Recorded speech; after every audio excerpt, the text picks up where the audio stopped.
in these international communities. We're going to have some insight from Moishe House, Rio de Janeiro, and Moishe House, Barcelona.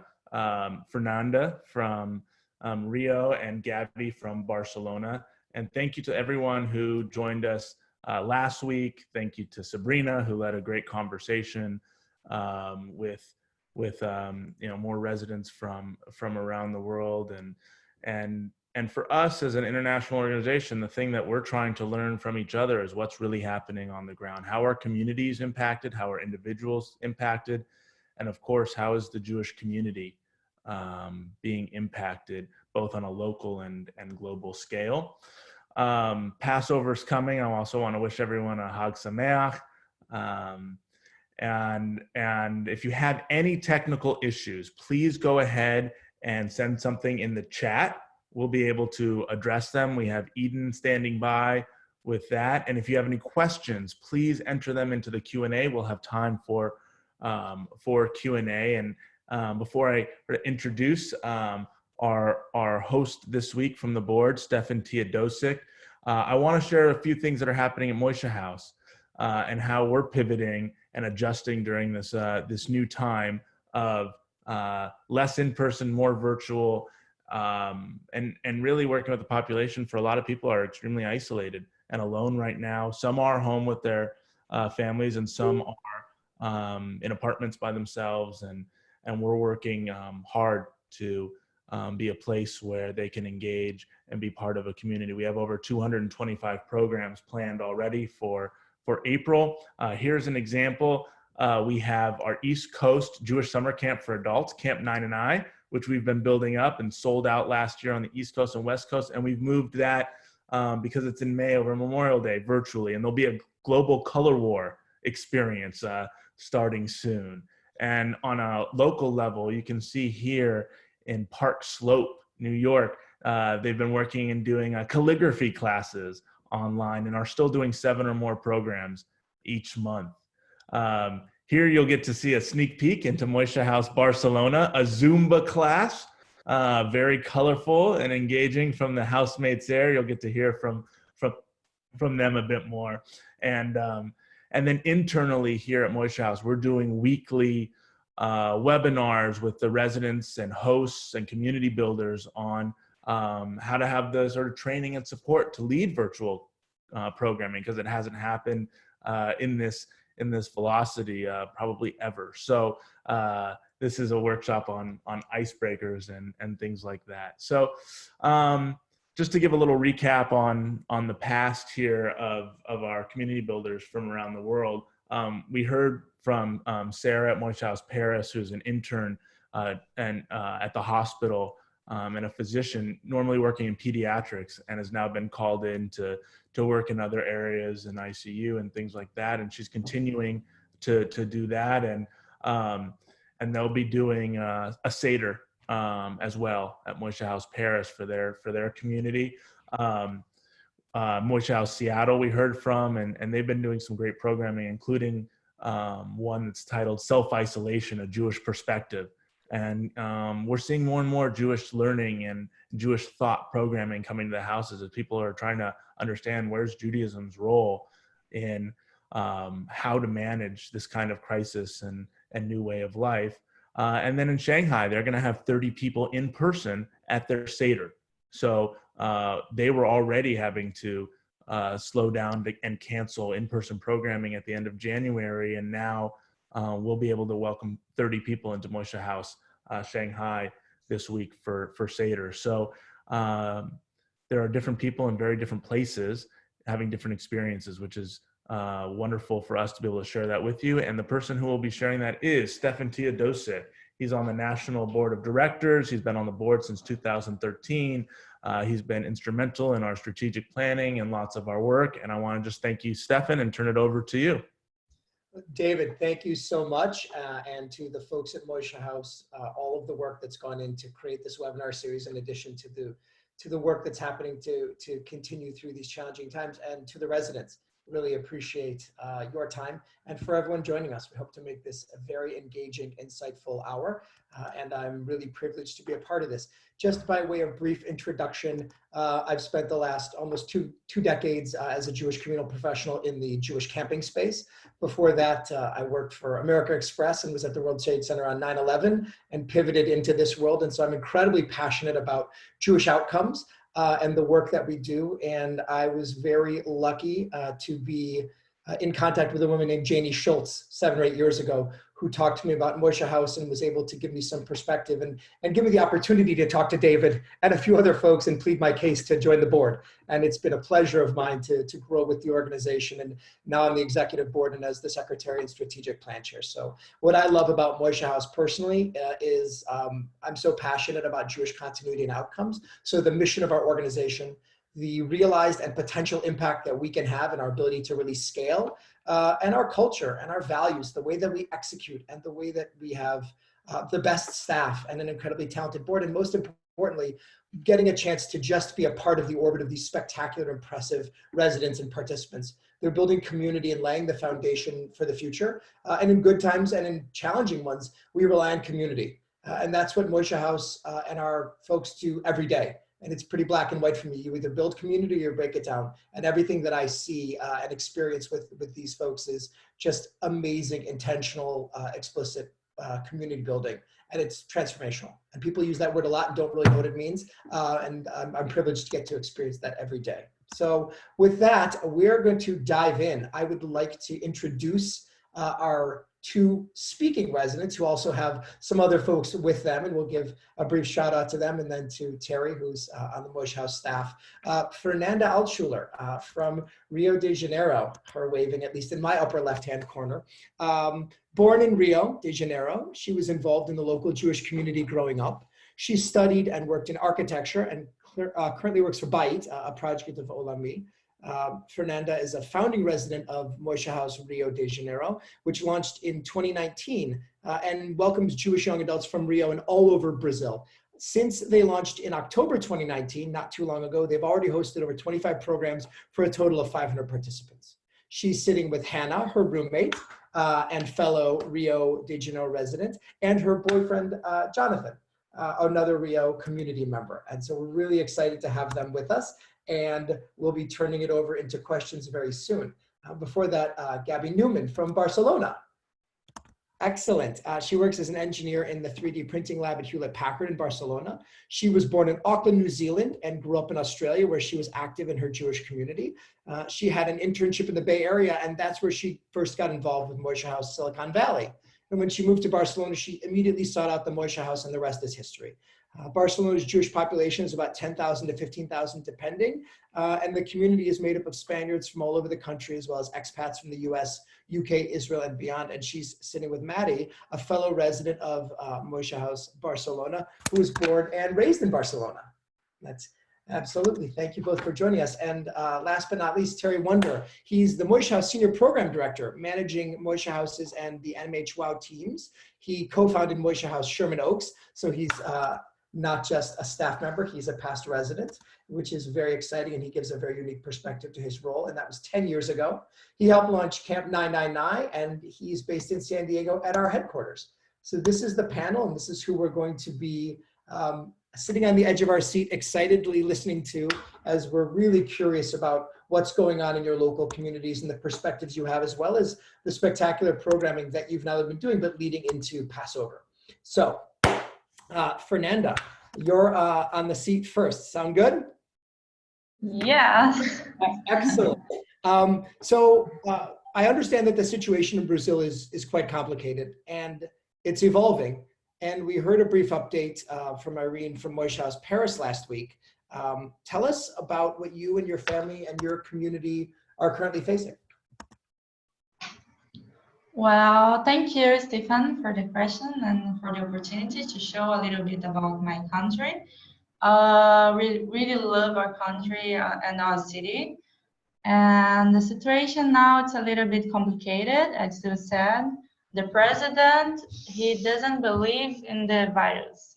He says that the virus is just like a simple code, and the economy is more important than the virus. So he thinks that we are going to lose more lives with the crisis, the economic crisis, than with the virus. So he says that we have to keep working and keep going outside and keep having like normal life. And but at the other side, the health minister, he says the opposite. He says that we have to stay at home, and it's a very important time to stay in isolate. So it's a little bit confused for us because we don't know exactly what to do. I think that most of people here in Brazil believes that we have to stay at home. That's very important because we can see everything that's happening in all over the world. And it's also a little bit complicated because we don't know exactly how many people sick because we don't have enough tests for the virus. So we can't compare the numbers of Brazil because of the size of the size of the country, because Brazil is very, very huge, and because of the number of tests that we don't have enough. And every night, every night people used to go to the windows to make noise because of the president. It's a protest. It's a protest. And so the situation is a little bit confused for us. We don't know when the store is going to be open and when now they're closed, but we don't know when life is gonna be normal again. What else? And that sounds incredibly challenging, the mixed messages from the government and really looking for leadership in times like this, and everyone trying to rely on the communities that they have. And so I guess my question is, so to double click on that, what is the Jewish community doing, and how are they responding within that construct? Well, as I said, Brazil is very, very huge. And most of the Jewish community is concentrated in some larger cities, big cities like São Paulo and Rio. And I'm very happy to say that the community is very united. Everybody helps each other. And in the beginning, all the events was canceled. So we had to make something. So now all of the organizations are making events online like us, like classes or lectures and prayers, exercises, classes. It's very cool. We have so many kinds of events. Yeah, and there is no one going outside in the community. We all agree with the health minister that we have to stay isolated. So the synagogues are closed, everything's closed. And it's very cool because the organization are donating some matzot and also wine for the Seder and for Pesach. So it's very cool because it motivates us, and it's gonna be a little bit stranger for me because it's gonna be my first Pesach without my family. So I think that's gonna be cool because I will be with them, but I miss my family. I think that's the same in all over the world. Yeah, I was gonna say the exact same thing. I think for all of us, it's gonna be one of our first Pesachs, maybe not without our family, but engaging with our family or our community in a completely different way. And hopefully that provides us opportunities to still make it meaningful and embrace the challenges, and it doesn't make it any less difficult. So I absolutely am empathetic to the situation there. Thank you so much. We're going to switch over to Gabby, and we'll be going back and forth between the two communities. Gabby, you're in Spain, which recently extended its lockdown until the end of April. So what is life like for you right now? So we are halfway through our 4th week of lockdown. And I think the important thing to realize is that this really happened like for us overnight. Pretty much about a week ago, we were joking about you know, oh, the coronavirus is not a big deal. Like we thought at work, everyone was overreacting. We made jokes about it. And then within one day we were on full lockdown, can't go out except the supermarket. And then all of a sudden the deaths started coming, and at first it was a few, and then it was up to nearly 1,000 a day for us here. So things escalated pretty quickly. It's also difficult to know, like when it's your colleagues and your friends of colleagues and your friends getting sick or hospitalized. So yeah, we're pretty much housebound, except for the supermarket, and police are fining people for being out on the street. Something on the bright side is we have an opera singer in, I guess, our area. Yeah, it's right here. And she sings every night at 9:15 at night. So we like to hang out the window to listen to her sing. We unfortunately don't have a balcony, so we just hang out the window to see. Also, people here are losing jobs. Spain's economy isn't fantastic. So it's going to be very interesting to see how Spain recovers. And a lot of people are also put on, I guess, like temporary hold where they're not getting paid or working, but they still have their jobs. And that includes Janeiro, one of our Moishe House residents. So yeah, it's an interesting time, that's for sure. Yeah, interesting is definitely one word for it. And with everything that's happening there and that you're all going through, I'm really just struck by the bright spot of the opera singer. That for me is a pretty strong visual, and it doesn't mitigate anything or make it any less difficult. But again, holding on to those bright spots and looking forward to them and having some structure to that sounds pretty special. And I'm sure you guys are warming up your voices to get ready and join soon enough. So that'll be great. We'll make sure we get a video and share that. Gabby, you're from Australia. Yes. What are you seeing from your friends and family there? A very different community, very distant from where you are now. What's that look like? It's been really difficult, mainly because Australia is behind where we are. So I'm seeing a lot of my friends, you know, still going out with each other, still exercising together. They don't quite understand the severity, and it's pretty difficult to watch, especially when I try to tell them and explain to them, like, you guys don't want to be Spain. You know, we grew so quickly. We became the epicenter in a couple of weeks. Like, you know, I think we're very close to Italy if we've not overtaken Italy by this point. And I keep saying to them, I'm like, you guys just don't want to be us. So don't, you know, so just follow what they're telling you to do. And both my parents also work in healthcare. So it's also difficult being here when both of them have a higher risk of being exposed than I guess other people. And yeah, it's hard to watch. And I hope that they will get over this, you know, and they'll start to get into full lockdown. Yeah, and I'm sure, like you said, being away from family is difficult, and it makes the community that you're a part of and that you're helping to create and give to others even more important. Like we said, in good times, it's important, and in challenging times, that's what we have to rely on. So while watching that from afar, you're working, both you and the other houses are working really intentionally and tirelessly to create that environment where programs still happen and people still have that community. So with the lockdown in the 4th week, you and your roommates have been busy creating a lot of engaging programs. And we're also going to hear from Rio as well and think about all of the opportunities that your communities are having. Tell us a bit more about what you're up to. Yeah, sure. So basically the Jewish community in Barcelona is very fragmented. There is many communities, many initiatives. And that's a bit why Moishe House in the beginning fitted so well, because like we filled, thank you, an empty that was a void that was needed, something that it was needed, that was a place for young people to hang out, that was not religious, you know. So now we are just trying to see exactly what our community members want, what do they need, also what the Jewish community in Barcelona needs.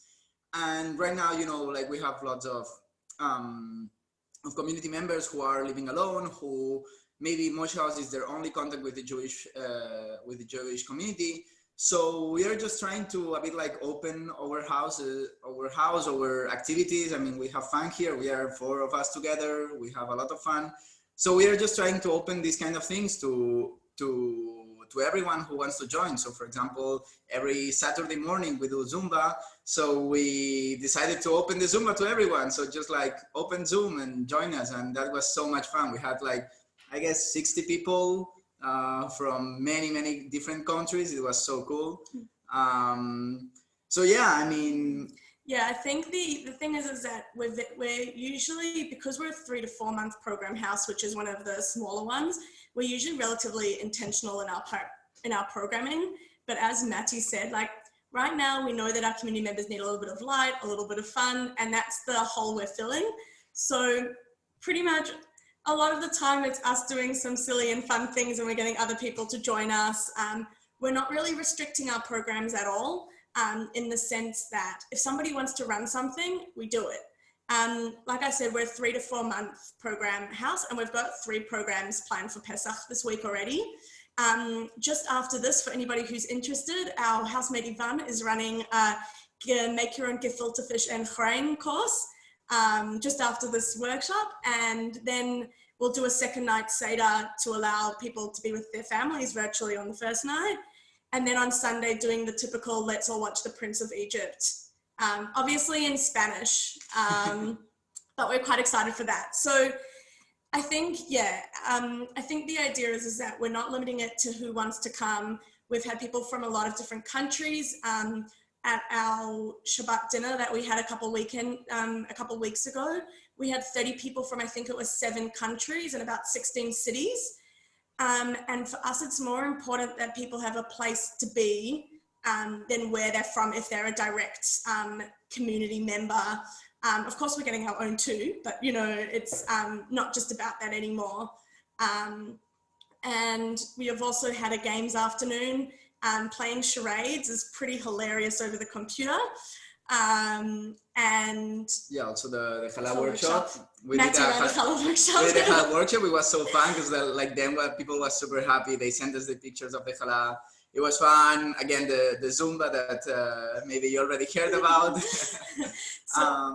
So yeah, I think as well. Yeah, it's been a mix. We've been spicing things up, but we're not limiting ourselves because ultimately we have a lot of fun here ourselves, and it doesn't make a difference to us if people join or not. Like we want people to join. And if it's just our everyday activities, but other people are having fun with us, great. So that's kind of our mentality right now and what we've been up to. Well, and that's great. And, you know, putting the Zoom in Zumba, which is a lot of fun. I can't be the only one that was thinking that. I can't be. That's what we named the program, so. Of course.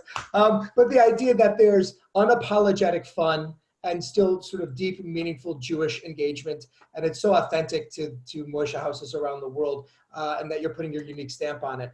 Before we toss it back to Rio, I have one more question. And I also want to encourage anyone who's on, if you have questions as well, please use the chat function. We're going to be processing it through that way for now and for the second half of the conversation. So please do that. We want this to be as engaging as possible.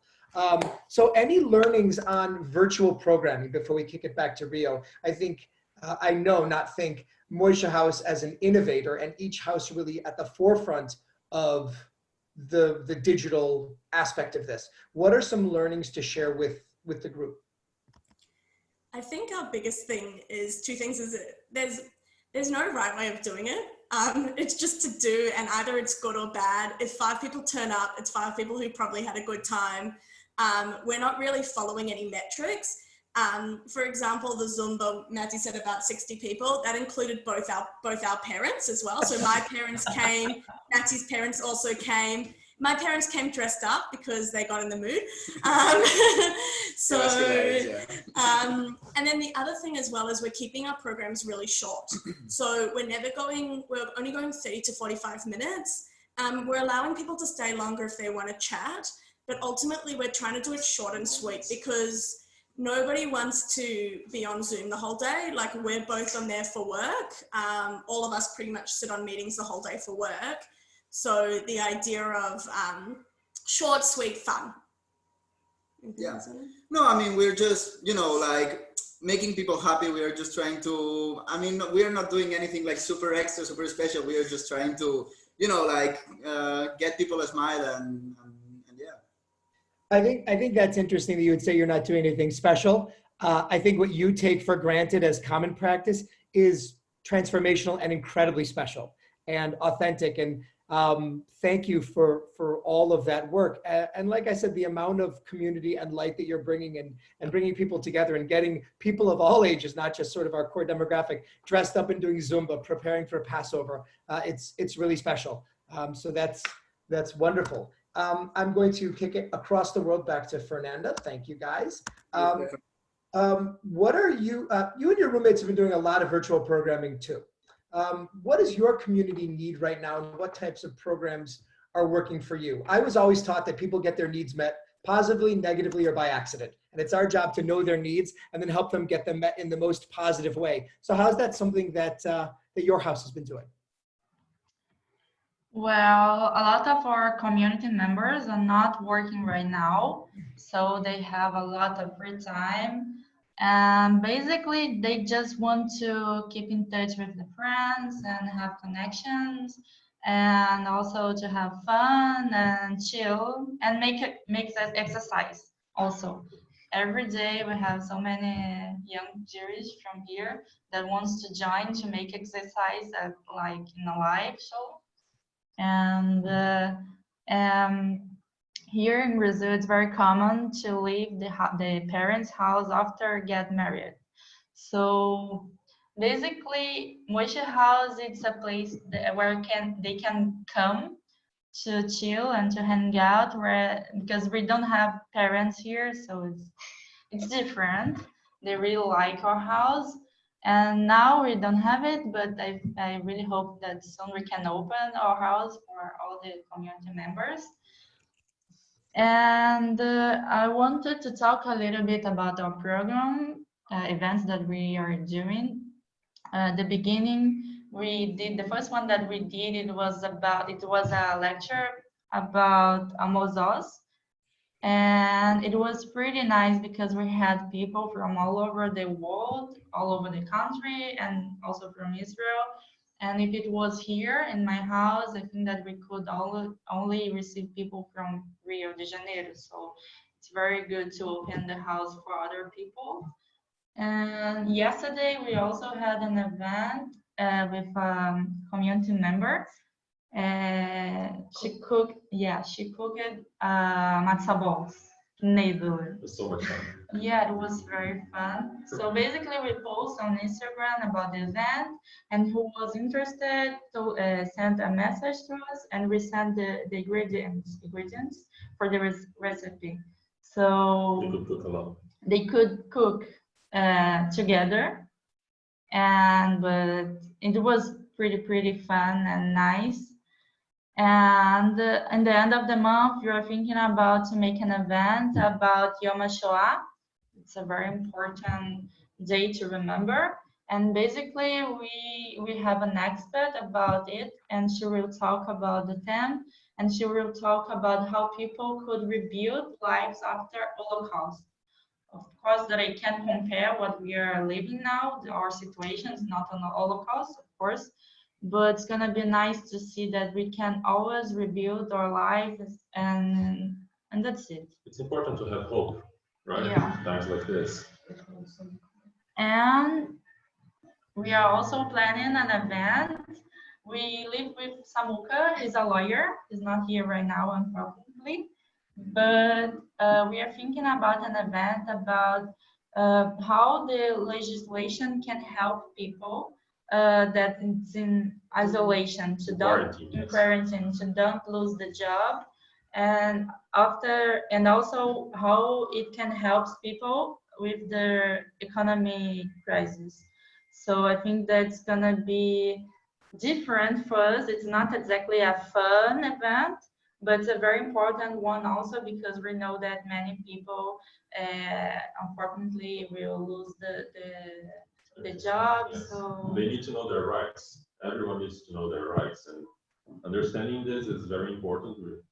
I think it's a very important event. I'm not sure when it's going to be. Maybe May then. Yeah, let's see. We're organizing it. And that's amazing. Again, just in the so many amazing programs and running really a span of fun and Jewish and completely secular and developmental in terms of, like you said, the rights during this time and how can that be a source of, how can Moishe House be a source of support for that, and also the Yom HaShoah program that's incredibly meaningful, and how do you draw parallels of resilience and rebirth and moving through things. It's really spectacular. Thank you so much. I'm excited to introduce and welcome Terry Wonder. You oversee the Moishe houses around the world and MHWOW, and you've worked on basically every program area at Moishe House. And in the 7 years I've been here, I've seen you in a lot of different positions and taking on a lot of exciting roles. What are you seeing from our community builders across the world as we shift to virtual programming and head into Passover? Yeah, thank you so much. I'm excited to be here, and thanks to our residents who've done such a great job showing us what's possible out there. I'm going to share my screen because I'm going to tell you a little bit about what's going on in the world, but I want to make sure that everybody can see exactly what that looks like. So this is the desktop to my work computer, and it's a map, obviously. And we've been tracking all kinds of interesting things that have been happening all over the world in terms of programs and engagement and great stories on social media that people are sharing. And I just want to rewind to a couple of weeks ago when we let the residents know, you don't have to do programming right now for March and for April if you don't want to. We want you to take care of yourself and your personal work situation or living situation or health situation. And during this time of like unprecedented societal change, you would think that most people would take that break if they could. But especially when the Moishe House model and goal is to literally gather people, and this is the literally only thing we can't do right now. But what occurred and what continues to show that Jewish community made for people by young adults is really an important part of Jewish life, is that they didn't really do that. They basically were like, no, we want to keep seeing our friends and keep gathering our communities, as you've heard from our residents. And they weren't that interested in just laying low. They wanted to, bring, as they've said, the fun and the connection to each other still. So what we've seen, and I'm going to open up some things here, is that for the month of April, we have 70 Moishe houses and pods that are hosting virtual programs. That's over half of our network who have chosen themselves to continue to create meaningful experiences for their communities, which is pretty amazing. Those houses are doing over 220 programs in April, which is a lot. It's a lot of virtual programs. It's a lot of time on Zoom, as they said, but there's so many different things that are happening.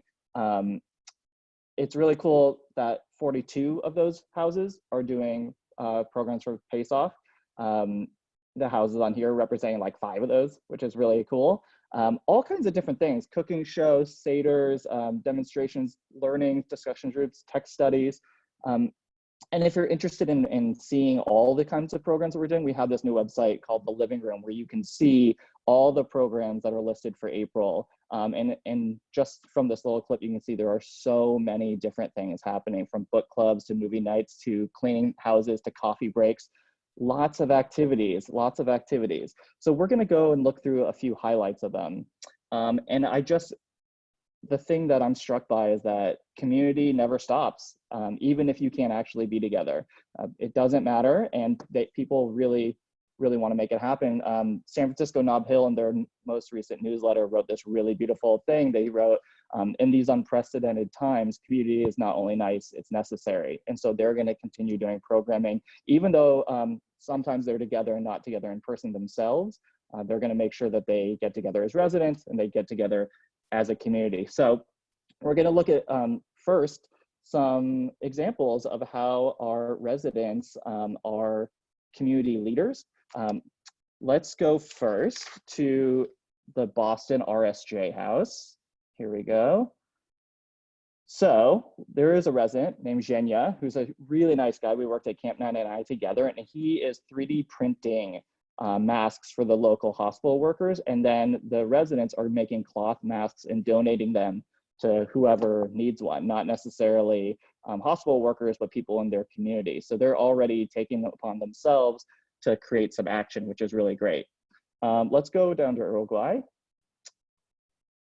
where the group here is gathering items to donate. right? So they have lots of different stuff that they're gathering, food and supplies for Passover. You can see lots of boxes of matzah. And so they're making sure that people who want to celebrate Pesach can celebrate Pesach totally on their own volition. Let's go over to Brussels here in Europe.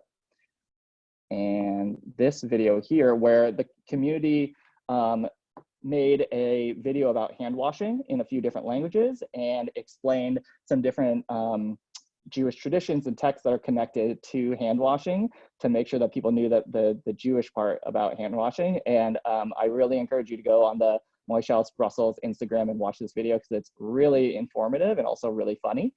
And then let's also go over to Shanghai, where you can see the residents here a couple weeks ago sent care packages with cookies and N95 masks to their community members to make sure that everybody was staying safe and staying fed. So these are not Moishe House programs necessarily, but these are Moishe House residents who are taking it upon themselves to be leaders in their community and do really thoughtful, amazing things. And there are many, many more examples, as you can see by all the folders that I have. So let's switch over now and look at some programs that have happened recently and the impacts of those programs. So let's go over to San Francisco to the Silicon Valley House. If I have it here. The Silicon Valley House had a program the other day, and there was a resident who was talking about how he has some visual impairment and how sometimes it can be hard to go to in-person programming. So the physical part of it and the anxiety part of it can be difficult. But he was talking on the Zoom call about how he really likes the virtual programs because it makes it easier to be able to see everyone, to be able to talk to everybody at the same time. And because of getting placed into breakout rooms and breakout groups, he's able to chat with people that in a normal social situation, he wouldn't be able to do that with. And so he's actually found the virtual programming to be easier for him as someone who is visually impaired because as he says, it puts him on an equal footing as everyone else. And allows him to have the kinds of conversations and make friends in a way that he wasn't able to before, which I think is really special. Let's go over to Massachusetts, to the Boston South End House here. They did a program where they interviewed an ICU nurse, Benzie Miller, who's part of that community, to learn what is happening in Boston South End from someone who's on the ground. A really cool, interesting, informative experience that is an opportunity that not everyone of us gets to have if you're not connected to healthcare workers directly. Let's go to Canada, where the Toronto House is doing some really awesome programming. So they are basically creating a new learning series where they're offering a variety of different kinds of Jewish learning opportunities throughout the month. And the thing I want to highlight here, well, there's two things. One, they're doing a matzah eating contest where they're going to try to eat as much matzah as possible, and that's it. They wrote here, that's it, that's the whole event. They're just trying to eat matzah at speed.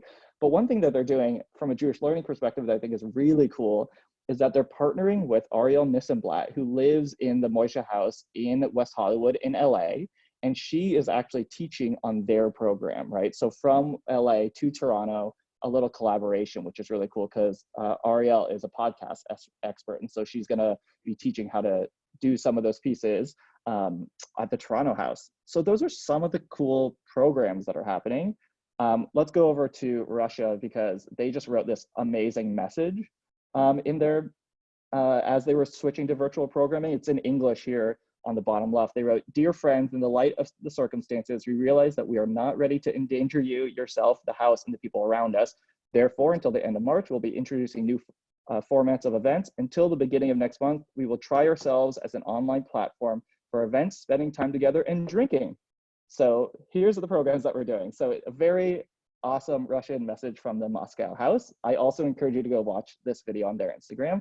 And you can see over here, the programs they're doing a lecture with a performance. They're doing some Talmudic lectures over here. They're doing a Purim to Passover learning session. So lots of really great programs.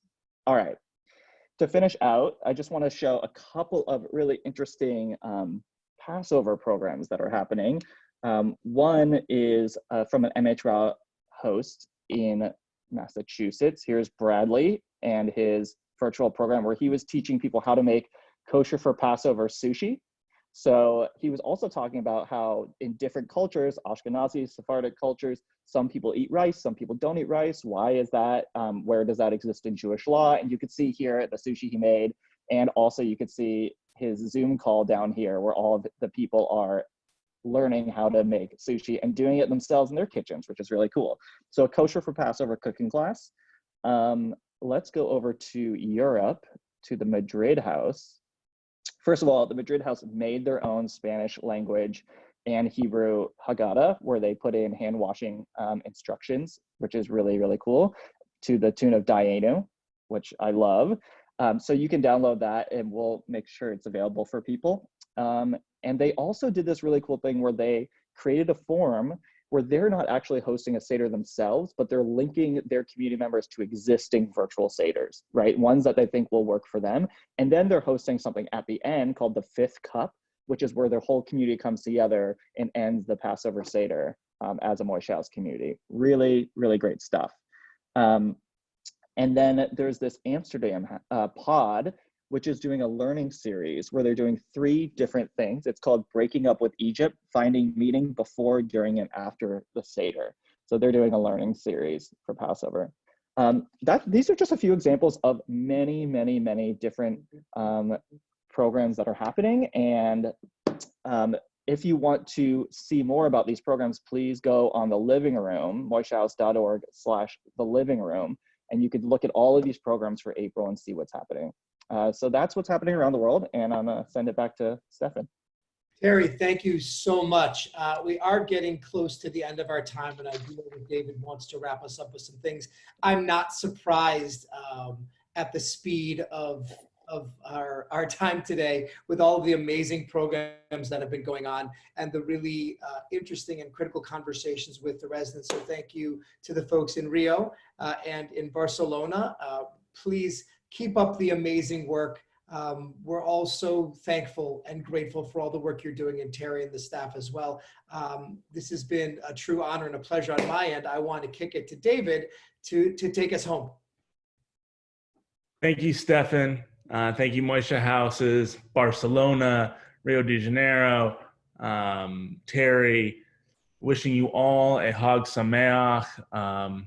May we all really experience what it is to leave the land of Egypt and go from darkness to light this year. And we'll be together next week on Tuesday at 11 a.m. Eastern time. We'll send out to learn more about what's happening in this COVID-19 world with Moishe Houses globally, and also be able to check back in with some of the folks we talked to a couple weeks ago and see where Rome and Shanghai and other places are today, given what we learned a couple weeks back. So everybody stay safe.